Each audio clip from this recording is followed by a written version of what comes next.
Narrative is a story that can be in the form of writing, in the form of speech, in the form of poetry, any kind of theatrical work. Basically, what you're trying to do is tell a story. It describes a sequence of fictional or non-fictional events. You're trying to recount. So it's important to think about what you're trying to do when you're trying to tell the story. Are you trying to be expository? Because that's exposition. Argumentative or persuasive? That's argumentative. Are you trying to describe something? That's a descriptive story. Usually when you're trying to retell a story, you're trying to do a narrative. You're trying to recount something, whether it's fictional or non-fictional, back to someone. That would be a narrative. The next thing I would like to talk to you about is persona. Persona is a social role or a character. It's important to think about how the author is trying to represent the person or persons in the poem, what he's trying to get across. A persona is an active participant in the story he's narrating. It does not necessarily mean that the author is the person in the story he's narrating, whether it's fiction or nonfiction. The persona is just the tool that the author is trying to use to get his idea across to you, the reader. The next thing I'd like to discuss is the graphic organizer. I would like you to do a graphic organizer for one of two of the poems that I've assigned you. Either A Dream Deferred by Langston Hughes or a theme for English B. I chose a theme for English B to show you the example.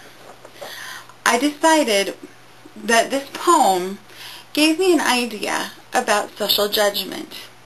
And I want you to go through the poem and think the same thing.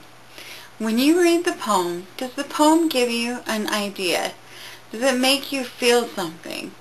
Does it give you a strong idea about civil rights or social judgment or social justice or any ideas that you can derive from this poem? And then I want you to go through the poem again, because real poetry needs to be read more than one time.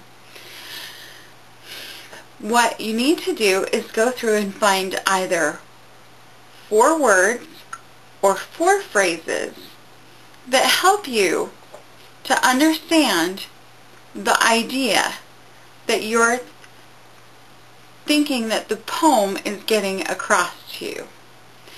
So, go through your poem and do an example like I did.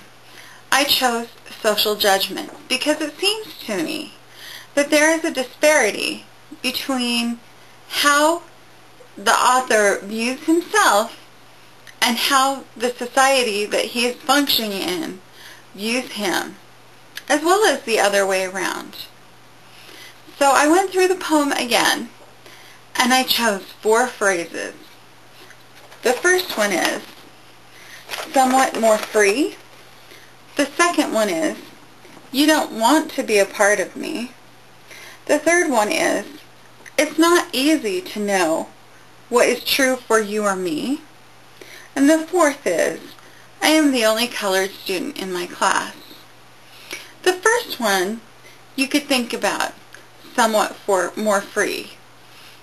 He's trying to decide who is somewhat more free, but he feels that there's a difference.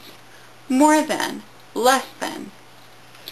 You don't want to be a part of me is another phrase that I decided meant a disparity, because he felt that there was a difference. You don't want to be a part of me, I don't want to be a part of you. That kind of feeling. It's the third phrase, it's not easy to know what is true for you or me, means that he feels that they truly are different on some level.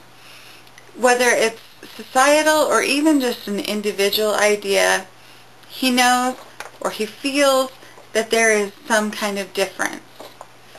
And again, I am the only colored student in my class. The fourth sentence that I chose. He is trying to decide, okay, I'm the only colored student in my class. I'm different from the rest of the whole class. And if you choose to think of that in a larger picture, he may feel like he is the only colored student in the world. But again, it's a poem and it's open to interpretation. But you have to find sentences like this that support your idea that this poem's theme is about social judgment. So I'd like to see 3 more themes that you can decide on for your own and find phrases or words that support that idea. I'm looking forward to seeing what you have. Thank you, and have a good afternoon.